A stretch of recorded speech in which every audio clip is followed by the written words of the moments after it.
Baik, Bapak Ibu, selamat malam. Hari ini kita bersama-sama bertemu kembali untuk belajar bersama-sama lah ya. Pengertiannya tentang kitab-kitab yang secara berurutan bersama-sama kita membacanya.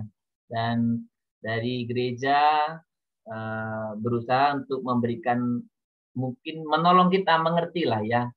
Kalau jelas banget mungkin tidak, karena biasanya kalau resmi itu kalau di perkuliahan untuk satu kitab tuh bisa beberapa SKS ya.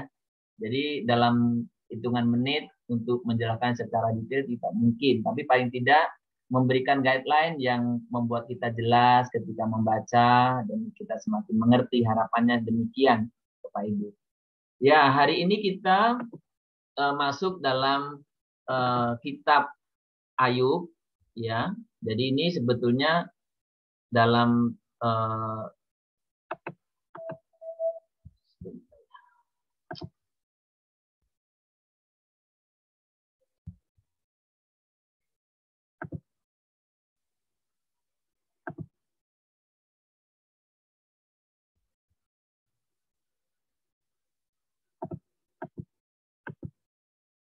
bentar ya Bapak Ibu, laptop saya ini berat, sering ngeheng sekarang belakang.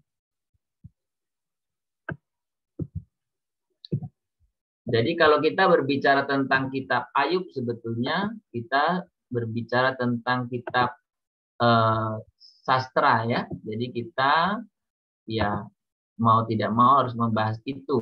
Jadi malam hari ini saya akan coba memberikan pengantar sedikit tentang kitab sastra, baru nanti kita akan bersama-sama untuk bicara tentang kitab Ayub ya secara khusus ya. Jadi kita membahas dua bagian itu.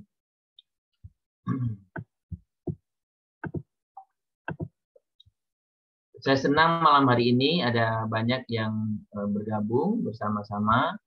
Ya, harapan saya kita semakin punya semangat lah ya.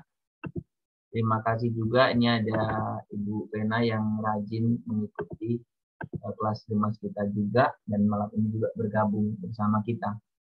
Ya, Bapak Ibu, kita akan seperti yang saya katakan tadi, ketika kita berbicara tentang kitab Ayub, berarti kita sedang berbicara tentang kitab sastra. Jadi sastra berarti mau tidak mau kita harus berbicara atau membicarakannya malam hari ini tentang kitab sastra itu. Nah, saya mengingatkan kita bahwa ketika kita membaca atau belajar Alkitab, kita benar-benar mengamati dengan teliti, dan kemudian secara teori kemarin kita sudah diajarkan bahwa Alkitab ini kan tidak artinya tanpa konteks ya. Jadi semua ada konteksnya, tetapi yang perlu kita pahami ketika kita membaca Alkitab, kita harus menerimanya sebagai firman Tuhan, kita kemudian mempelajarinya sebagai karya tulis manusia yang Tuhan pakai, tentu makanya perlu tafsiran dan perlu bagaimana kita nanti melihat secara keseluruhan. Nanti saya akan rencanakan sesi itu melihat Alkitab secara keseluruhan. Nanti kita bisa cari waktunya untuk itu. Baru yang terakhir setelah kita ya harus sampai diterapkan, dilakukan ya hari ini dalam kehidupan kita tentunya. Ya Bapak Ibu, kemarin kita juga sudah belajar bagaimana melihat secara keseluruhan Alkitab, kemudian keseluruhan perumpun, ya kan? Karena kemarin kita sudah belajar Taurat, kemudian sejarah, dan sekarang masuk sastra. Nah, untuk sastra ini karena memang pendekatannya relatif spesifik masing-masing, jadi kita coba pikirkan bagaimana per kitab saya akan berikan penjelasan ya. Jadi malam ini khusus kitab Ayub tentunya. Jadi hari ini kita membuka rak yang kedua, itu rak sastra ya. Sastra ada 5, Ayub, Mazmur, Amsal, Pengkhotbah, dan Kidung Agung. Jadi ini masing-masing punya karakteristik tersendiri. Maka tadi saya katakan nanti kita akan coba beri waktu banyak untuk per Alkitab. Jadi malam ini khusus kita bicara Ayub. Nah, sebelum masuk Ayub, kita mengenal dulu apa yang namanya sastra hikmat. Ya, tadi saya katakan ada 5 bagian ini. Jadi kalau kita berbicara tentang sastra, juga bisa dikelompokkan lagi. Jadi ada yang dikelompokkan ke dalam sastra hikmat namanya, itu menyangkut kitab Ayub, Amsal, dan juga Pengkhotbah. Jadi ini sastra hikmat. Nah, ketika kita berbicara tentang Taurat kemarin, berbicara sejarah, saya jelaskan secara sederhana begini. Taurat itu berbicara tentang dasarnya. Jadi apa-apa yang harus saya dan saudara kerjakan, itulah di situ. Sejarah, secara khusus umpamanya Yosua sampai dengan kitab Raja-Raja, menceritakan bagaimana pelaksanaan Taurat itu dalam kenyataannya. Kita bisa melihat di sana ada banyak juga pelanggaran, ya, ada banyak juga artinya tidak ditaati, ya, makanya diceritakan apa adanya. Nah, kemudian kalau kita kemarin masuk Tawarikh, kita melihat bagaimana ada banyak diangkat orang-orang yang setia dalam menjalankan perintah Tuhan itu, Taurat itu. Jadi secara formulasi sederhana ya, taat diberkati, tidak taat ada masalah. Itu formulasi sebenarnya seperti itu. Sekalipun kalau kita baca dengan teliti, nggak gitu juga sih sebenarnya. Nah, di dalam kitab sastra ini menjawab itu. Karena dalam faktanya, kenapa Bang hari ini kita bicara tentang Ayub ya nanti, kenapa justru orang artinya ada Ayub yang taat kok mengalami ini? Berarti kan tidak sesuai tadi. Taat diberkati, tidak taat menderita, ya kan? Kan tidak sesuai. Sekali lagi, itu rangkaian sederhana saja sih ya gambarannya. Nanti kita akan lihat di ya. Nah, ada juga kitab-kitab sastra yang di dalam kitab kita yang disebut dengan 5 megilot. Jadi dalam pengelompokan ini ya, termasuk Kidung Agung, itu biasanya dibaca ketika Paskah, karena banyak yang memaknai hubungan antara pria wanita dalam Kidung Agung sebagai gambaran hubungan Allah dengan umatnya. Kemudian kitab Rut itu biasanya dibaca di Pentakosta, hari Pentakosta. Kemarin, Ratapan itu biasanya dibaca sebagai untuk memperingati runtuhnya Yerusalem. Pengkhotbah Hari Raya Pondok Daun, dan kemarin yang Esther baru kita selesaikan itu kebiasaan dibaca di Hari Raya Purim. Dan ini untuk informasi saja. Jadi supaya kita bisa paling tidak mempunyai gambaran besar. Nah, kita masuk lebih rinci tentang tulisan-tulisan hikmat. Jadi Bapak Ibu, ada perbedaan antara kitab Taurat dan sejarah. Kalau kitab Taurat dan sejarah spesifik dia konteksnya orang Israel. Jadi latar belakangnya ya Israel lah. Tapi kalau namanya hikmat ini sebetulnya sifatnya universal. Jadi meliputi mana kehidupan manusia secara umum. Nah, makanya kalau Bapak Ibu memperhatikan ya, kadang-kadang pembicara, motivator, atau bahkan orang-orang ceramah suka mengutip sesuatu yang mirip dengan kitab-kitab hikmat. Kita pikir, wah dia Kristen. Padahal bukan. Ya, karena memang itu umum sifatnya. Jadi bukan spesifik. Nah, yang kedua, ciri tulisan hikmat ini, jadi sastra hikmat itu biasanya bicara sangat manusiawi. Karena memang sifatnya sebuah refleksi terhadap pengalaman hidup manusia sehari-hari. Ya kan? Contoh umpamanya, ya pemalas pergi kepada semut, ya kan? Di dalam Amsal kan. Kemudian umpamanya mengantuk sebentar lagi, tidur sebentar lagi, begitulah si pemalas. Itu semua orang, apapun kepercayaan orang malas ya kayak gitu. Bangun tidur, tidur lagi, bangun tidur, tidur lagi. Kan basurip. Ya kan? Terus apa? Ini yang ibu-ibu suka bahas, ya kan? Umpamanya katanya lebih bagus tinggal di atas soto daripada tinggal bersama dengan wanita yang cerewet. Itu kan dialami oleh semua orang, bukan hanya orang orang percaya, nggak percaya pun sama. Jadi artinya sesuatu yang umum sifatnya, ya. Jadi prinsip praktis. Jadi tidak berorientasi pada sejarah. Ya, beda dengan kemarin kitab Taurat, kitab sejarah ya, tidak. Nah, yang berikutnya dari sastra-sastra hikmat itu dikelompokkan paling tidak ada 2 kategori besar. Itu tradisi hikmat yang mengandung nasihat anak muda. Itu kitab sastra, kitab Amsal. Maka kalau kita mau menasihati anak muda, sebenarnya banyak membaca kitab Amsal, kita bisa berhikmat. Ya kan, menasihati. Ada banyak prinsip-prinsip yang bagus di sana. Ya kan? Nah, yang kedua itu tradisi iman yang mengandung refleksi terdalam dari penderitaan yang dihadapi manusia. Nah, ini salah satunya Ayub dan nanti Pengkhotbah. Jadi ada spesifikasi gitu. Nah, kalau Mazmur sendiri sebetulnya cenderung kepada syair, yaitu relasi umat dengan penciptanya.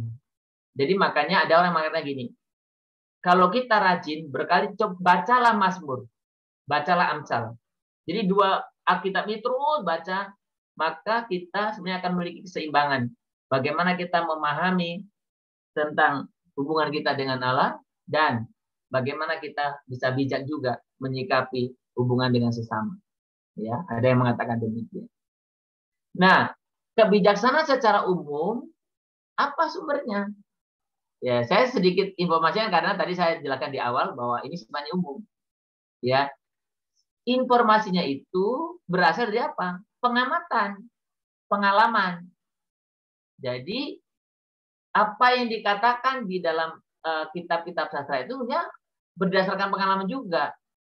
Maka dari tahun ke tahun, dari generasi ke generasi, oh seperti itu memang. Jadi makanya nggak bisa ditolak oleh siapapun. Itu berdasarkan pengalaman. Jadi sebenarnya tidak salah sih kalau ada orang mengatakan orang itu kalau makin tua makin berhikmat. Harusnya ya, karena memang pengalamannya banyak. Ya. Yang tidak tidak pas itu kalau makin tua nggak makin berhikmat. Semestinya makin tua makin berhikmat. Karena memang pengalaman kan. Oh kalau gini gini, kalau gini gini, dan seperti itu ya. Yang berikutnya Bapak Ibu, kalau berumum, lalu bagaimana bedanya yang di Alkitab kita atau Israel ya dalam konteks ini ya? Apa bedanya? Kan umum Pak. Berarti bukan kitab suci dong. Nah ini yang membedakan Bapak Ibu. Kalau hikmat Israel itu selalu dikaitkan dengan imannya kepada Allah. Maka kalau kita berbicara hikmat, umpamanya Amsal 1, ayat 7, ayat 9 juga diulangi lagi. Permulaan hikmat adalah takut akan Tuhan. Atau takut akan Tuhan adalah permulaan pengetahuan. Karena memang memahami hikmat yang sesungguhnya itu siapa? Allah. Jadi ada orang yang membahas ya. Hikmat itu kan kalau di dalam biasa pakai istilah hokmah. Jadi bentuknya feminin loh Ibu. Ya, jadi feminin, hokmah. Kalau di dalam perjanjian baru atau bahasa Yunani itu dipakai sophia. Feminin juga. Jadi bersyukurlah ya. Ini saya sengaja singgung karena hari Kartini. Ya, hokmah, sophia. Jadi memang gambarannya. Dan kalau Bapak Ibu membaca nanti kitab Amsal pasal 9, juga diumpamakan hikmat itu seperti perempuan. Nah, yang memanggil-manggil. Nah, jadi berbagailah perempuan yang berhikmat. Ya, karena nama dari hikmat itu pun dipakai perempuan. Jadi hikmat Israel sekali lagi dihubungkan dengan Allah, imannya kepada Allah. Hikmat dalam perjanjian lama itu berorientasi pada karya penyelamatan Allah. Jadi bayang-bayang, gambaran lah. Ya, hikmat dalam perjanjian lama itu sebagai satu yang berorientasi kepada karya penyelamatan Tuhan Yesus. Nah, yang berikutnya semua sastra hikmat di dalam perjanjian lama, pesannya terinspirasi oleh pengenalan takut akan Allah. Jadi, salah satu topik yang sangat penting dalam sastra hikmat adalah takut akan Allah. Jirat Adonai, kalau orang itu selalu sebut. Jadi takut akan Allah. Jadi ini menjadi satu inspirasi bahwa orang yang takut akan Allah lah yang berhikmat. Orang yang takut akan Allah lah yang hidupnya tidak sia-sia. Nanti kalau dalam kitab Khotbah. Orang yang takut akan Allah lah yang mampu survive dalam menghadapi penderitaan. Ini yang nanti kita akan lihat dalam Ayub. Orang yang takut akan Allah lah yang boleh mengalami kehidupan yang apa istilahnya penuh dengan penyertaan Tuhan dan sebagainya lah ya gambarannya. Nah, kalau kita lihat tadi karena sifatnya umum, maka ada hal-hal yang sama dijumpai dalam kitab kita dengan kitab-kitab semasanya. Contoh umpamanya. Ini sebagai informasi saja ya Bapak Ibu, karena pas kita belajar kan. Umpamanya contoh Amsal 22. Kan intinya gini, jangan bergaul dengan seorang pemarah. Jadi kalau kita berteman dengan orang marah itu lama-lama jadi kita pemarah juga jadinya. Ya kan? Karena teman kita pemarah, ya mau nggak mau kita jadi pemarah kan. Nah ini sama dengan ada satu kitab namanya Amen M. Opet, sama isinya. Jangan berteman dengan orang yang lekas gusar.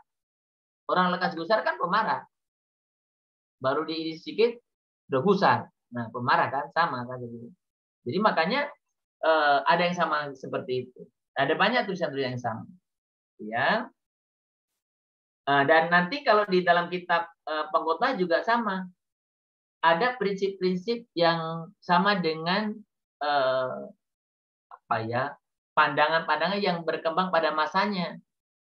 Ya, umpamanya bagaimana orang saleh, bagaimana orang tidak saleh. Itu pengertiannya tidak saleh secara umum. Nah, nanti kalau kita bahas Pengkhotbah lah ya, saya akan jelaskan. Nah, sekarang kita masuk dalam kitab Ayub. Ya, saya tahu tadi dengar katanya sudah ada yang lewat Ayub, sudah sampai Yeskiel ya. Seperti itu. Pak ini ya. Mudah-mudahan masih ingat Ayub ini ya. Sebagian besar masih di Ayub ya. Atau ada yang masih ngejar, belum nyampe Ayub. Ya, kecepatannya jadi lebih cepat. Biar nyampe Ayub maksudnya. Biar seru ketika kita membacanya. Nah, Bapak Ibu, kitab Ayub ini sebenarnya kitab yang unik. Kenapa? Karena kalau kita membaca kitab Ayub itu seperti apa ya? Kalau dulu yang lagi populer itu apa? Sandwich ya. Ada tutup, ada isi di tengah, ada lapisan di bawah. Nah, biasanya tutup ini kan tipis, tengahnya tebal, tipis lagi. Nah, kitab Ayub sebenarnya seperti itu. Kitab Ayub itu ada 3 bagian. Yang pertama itu pasal 1 sampai 2, itu prolog. Pengantarnya. Ya. Baru pasal 3 ayat 1 sampai 42 ayat 6 itulah isinya. Yang ketiga, bagian terakhir pasal 42 7 sampai 17 itu penutupnya. Tapi persoalannya orang selalu paham cerita Ayub atau orang selalu membaca kitab Ayub A dan C.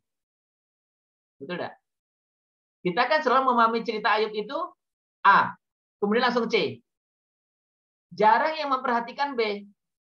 Padahal mana yang lebih tebal? B ya. Batang tubuhnya. Tapi kan kalau kita membaca kitab Ayub kan, oh Ayub itu diuji, bla bla bla bla bla bla, kemudian langsung Ayub dipulihkan. Wah, cepat sekali ya. Karena kita membaca A langsung C. Jarang yang membaca teliti B. Padahal isinya itu di B. Bukan A dan C. Nah, ini yang kita coba nanti kita kan ketepatan baru pasal 12 hari ini ya. Jadi kita coba baca dengan teliti. Pergulatan-pergulatan itu luar biasa. Nah, saya coba sedikit berikan pengantarnya ya. Nah, sebetulnya di dalam kitab Ayub ada 3 siklus percakapan dalam kitab Ayub. Siklus pertama itu mulai pasal 1 ayat 3 sampai 14. Sorry. Siklus pertama itu pasal 3 sampai 14.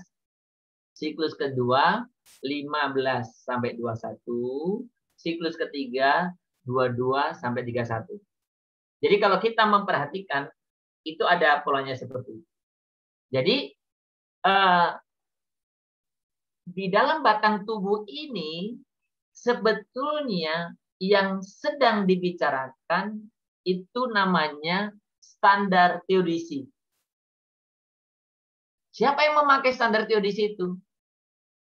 Sahabat-sahabat Ayub, termasuk Ayub. Apa itu teodisi? Yang katakan di depan tadi. Orang yang taat kepada Tuhan pasti akan diberkati. Orang yang tidak taat kepada Tuhan pasti mengalami malapetaka. Kalau dibalik berarti, kalau orang tiba-tiba mengalami malapetaka, kelihatannya dia takut akan Tuhan, oh berarti itu bohong. Berarti ada kesalahannya. Berarti kan isi perdebatannya kan gitu. Makanya teman-teman Ayub, apakah si Zofar, Bildad, ya, semua teman-teman itu sama menilainya.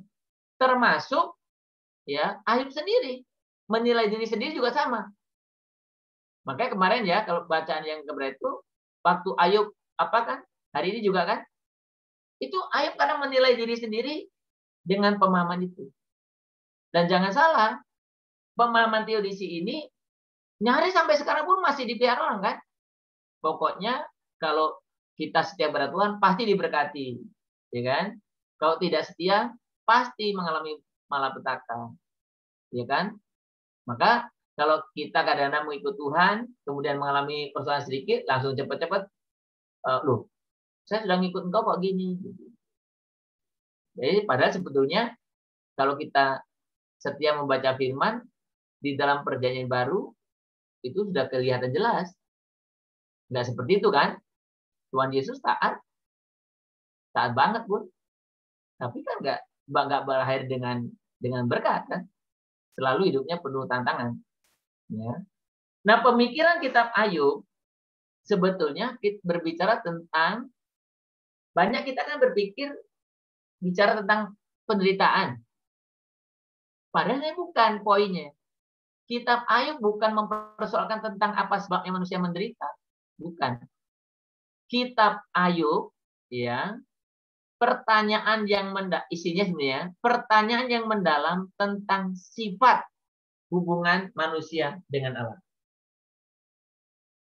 Jadi hubungan manusia dengan Allah ini ya yang diangkat. Bagaimana sifatnya? Ternyata hubungan dengan Allah ini ada banyak pengganggunya. Salah satunya penderitaan. Mengganggu hubungan itu. Jadi Bapak Ibu bisa lihat di sana. Nah, pokok pikiran dalam kitab Ayub sebetulnya ada beberapa. Yang pertama, kalau kita lihat di sana, nanti kita bisa baca dalam percakapan Ayub dengan sahabat-sahabatnya. Kita bisa melihat, ya. Kemudian kita bisa melihat bagaimana Ayub membenarkan diri. Jadi percakapan dengan sahabat-sahabatnya, sekali lagi, dasar penilaiannya tadi konsep tadi. Kalau benar diberkati, tidak benar dihukum atau malapetaka, ya. Ketika Ayub memberikan penjelasan juga sama alasannya. ukurannya. Nah, kemudian ada di sana nanti suara dari angin taufan ya, nanti Bapak Ibu akan ketemukan, dan baru di ujung-ujung itu bicara tentang pertobatan Ayub, ya kan? Maka ada ayat-ayat yang sering kita kutipkan. Selama ini aku mengenal kau dari kata orang, tapi sekarang dengan mataku sendiri aku melihat engkau. Ketika dia sudah sadar, nggak mengukur lagi berdasarkan penilaian yang umum itu, yang teodisi tadi. Ya. Jadi itu. Ya. Nah, sekarang kita coba lihat pokok pikiran yang ada percakapan dengan sahabat-sahabat tadi. Nah, sahabat-sahabat Ayub memiliki pandangan teodisi, seperti yang saya katakan tadi ya. Ayub punya pandangan sendiri tentang kematian, yaitu kehampaan ketika diasingkan dari hubungan yang bermakna dengan Allah. Nah, tadi kita bacakan pasal 9. Ya. Jadi penderitaan tidak bisa dinilai dengan kejahatan, nggak bisa disejajarkan. Ini saya coba menjelaskan aja secara umum ya. Nah, yang berikutnya, kalau kita bandingkan dengan Ayub, figur dari mereka yang bimbang, pemberontak, dan berseru menantang Allah dalam bagian ini. Kenapa? Bayangkan Bapak Ibu, Ayub ini menderita. Dia tahu dia melakukan yang benar. Datang temannya menghakimi, kamu salah. Kita dalam hidup kita ya, saya sederhana aja. Kita udah lakukan yang benar. Tapi kita dicela oleh teman kita salah. Wah, itu paling berontak kita kan. Dan ini yang dilakukan Ayub. Ini dia udah lakukan benar. Masih salah. Dalam pandangan teman-teman itu. Kan teman-teman nggak ngerti. Maka dia seolah-olah memberontak ya. Nah, nanti Bapak Ibu waktu membaca coba perhatikan ekspresi. Gitu ya. Nah, bagian kedua tadi, alasan Ayub membenarkan diri. Apa sih alasannya? Ayub sebenarnya dalam kondisi antara bimbang dan harapan bahwa akhirnya Allah tidak akan meninggalkan dia. Kan itu yang nanti kita akan coba lihat juga dalam pasal 23. Ayub itu sebenarnya berharap, Tuhan, lihat aku ini. Ya, makanya kemarin saya lupa ayat Mas siapa itu. Bagus sekali. Yang dikutip itu tentang bagaimana Ayub Allah itulah yang tahu tentang apa yang dialami seorang, ya kan? Adanya jurang pemisah antara pencipta dan ciptaannya. Betul kan? Karena Allah di atas, kita di bawah. Mana bisa kita lihat yang di atas? Yang bisa di atas lihat kita yang di bawah. Maka kita nggak bisa menebak-nebak apa yang dilakukan oleh Allah terhadap kita yang di bawah. Nah, ini yang sebetulnya satu prinsip juga yang diangkat dalam kitab Ayub itu. Ya. Hikmat Allah hanya dapat dikenal melalui manusia jika Allah sendiri menyatakannya. Sementara teman-teman Ayub dan Ayub sendiri, sebelum dia bertobat, sebelum dia menyesal itu, dia melihat, memahami Allah dengan kacamatanya. Tadi itu pandangan teodisi. Dia nggak nyambung. Sering salah paham. Gitu. Jadi di sana juga disebutkan tentang manusia berdosa, ya kan? Dan di akhir itu Ayub tidak mau menerima tuduhan sahabat-sahabatnya bahwa dia berdosa. Memang banyak orang memakai kitab Ayub ini untuk menjadi contoh pendekatan orang pastoral. Ya kadang-kadang kan kita kalau ada orang mengalami musibah kan kita banyak kali cerita ya. Padahal kita pun nggak ngerti. Itu makin nambah orang berbeban berat. Maka kadang-kadang kalau kita mengunjungi orang sedang musibah apa-apa, nggak usah banyak bicara lah. Diem aja. Mungkin doakan. Lebih penting. Daripada kita cerita ngalor ngidul, dia pun makin menderita. Inilah seperti teman-teman Ayub. Ayubnya bukan tertolong. Mereka padahal dari jauh itu datang. Ingin menghibur Ayub. Nggak taunya Ayub makin menderita. Gitu ya. Nah, tadi ada suara dari taufan, angin taufan ya.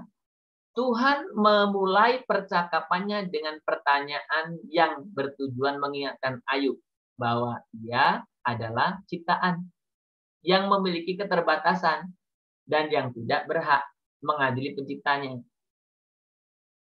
Jadi nanti akan kita bisa lihat situ suara Tuhan itu. Wah, kita ini ciptaan. Bagaimana kita bisa menilai pencipta kita? Nggak bisa, ya kan? Pencipta kita yang bisa menilai kita. Allah tidak dapat disamakan dengan manusia, tidak juga dengan kemanusiaan Ayub. Jadi sekalipun Ayub itu saleh, nggak bisa dia menilai Allah, nggak bisa. Ya, tugas dan tanggung jawab ciptaannya ialah mengenal dan memuliakan penciptanya, bukan mengadilinya. Nah, nanti Bapak Ibu akan lihat waktu membaca bagian-bagian mau terakhir itu, pasal 38. Jadi bukan kita yang menghakimi Allah, mengadili Allah. Oh, Allah ini nggak adil, Allah enggak. Bukan Anda dan saya. Gitu. Tugas kita itu hanya ya mengenal dan memuliakan pencipta kita. Itu aja. Ada banyak Pak yang tidak mengerti. Enggak apa-apa. Ya. Jadi kita harus sampai pada titik apapun yang kita alami, yang penting kita tugasnya mengenal dia, memuliakan dia. Nah, ini yang sebenarnya mau disampaikan yang kita alami. Ya, kira-kira seperti itulah. Nah, bagian keempat itu tentang pertobatan Ayub. Ya, pasal 40 kan dikatakan Allah menjawab Ayub dengan pertanyaan-pertanyaan dan Ayub memberikan jawabannya yang positif. Di sana nanti kita bisa lihat dialognya. Ayub menyesali protes yang dilancarkannya kepada Allah. Jadi sebenarnya sifat atau yang dilakukan Ayub ini bukan hanya dilakukan Ayub saja sih ya. Masih ingat kalau membaca kitab Habakuk. Habakuk kan sama kan? Ketika melihat orang yang tidak takut akan Tuhan, tapi hidupnya sepertinya lebih makmur, protes dia kepada Tuhan. Kalau seandainya aku bisa, saya akan mengajukan apa istilahnya, gugatan kepada Allah lah gitu ekspresinya. Protes. Dan kita pun sering kan, kalau kita, kayaknya saya lebih rajin, saya lebih rohani, kok dia lebih maju, ya, protes kan. Nah padahal sekali lagi kita tugasnya itu apa? Mengenal Allah dan memuliakan. Nah, pasal 42 nanti diceritakan bagaimana Ayub menyesali itu. Ya. Jadi ada kesadaran baru tentang persekutuan dengan Allah. Persekutuan dengan Allah itu yang seperti apa? Persekutuan dengan Allah yang bukan menurut tradisi agama seperti yang dipertahankan oleh sahabat-sahabat Ayub, melainkan persekutuan dengan Allah yang hidup. Apa artinya? Persekutuan dengan Allah yang hidup itu artinya hidup. Hidup itu apa sih? Ada dinamika. Jadi relasi dengan dua orang dengan dua pihak yang hidup, pasti ada dinamikanya. Kalau tetap aja berarti bukan dengan hidup, dengan benda mati. Namanya relasi dengan Allah yang hidup. Maka dalam relasi itu pasti ada dinamikanya. Nah, dinamika ini ada banyak yang kita tidak mengerti, kita tidak pahami. Tetapi diyakinkan, nggak apa-apa. Tugas kita ciptaan, yang penting mengenal dia, memuliakan dia. Itulah yang dialami Ayub ketika dia sudah menyadari. Maka dapat disimpulkan secara sederhana, sebetulnya inti dari kitab Ayub adalah persekutuan yang hidup dengan Allah yang hidup. Jadi inti dari kitab Ayub sekali lagi, persekutuan yang hidup dengan Allah yang hidup. Hidup pengertiannya ada banyak dinamika. Allah yang hidup, karena Allah kita hidup. Ya, jadi kadang kalau secara umum orang memahami, Ayub itu bicara tentang kenapa orang menderita, ya kan? Nah, sebetulnya bicara tentang hubungan kita dengan Allah, sifat hubungan kita. Yang mengganggu hubungan kita dengan Allah salah satunya adalah penderitaan. Ya. Jadi sekali lagi kita balik ke isi kitab Ayub. Tadi kan 3. Nah, sekarang saya mau balikkan kepada kita. Apakah kita menemukan yang tadi saya jelaskan selama ini ketika kita membaca? Ya karena seringkali kita hanya membaca bagian A dan C. Itu saja.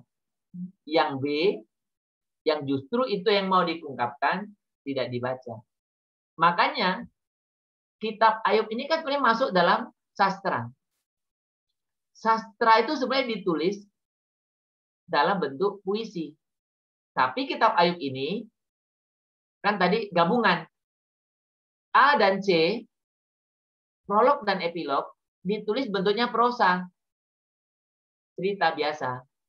Tapi yang B itu, pasal 3 sampai 42 ayat 6 itu ditulis dalam bentuk puisi.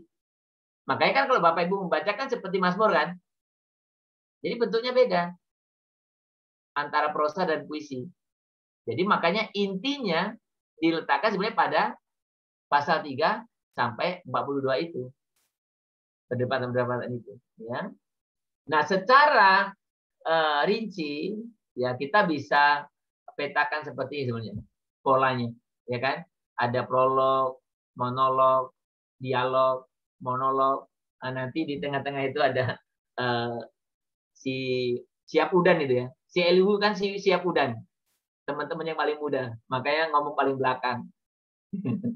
Itu sampai sekarang kan kalau orang muda ngomongnya paling belakang. Jadi baru Yahweh bicara epilog gitu ya. Nanti di tengah-tengah dialog dan monolog itu ada juga madah ya. Ada bentuk-bentuk gitulah ya. Jadi kira-kira Bapak Ibu seperti itulah sebagai pengantar kita terhadap kitab Ayub ya.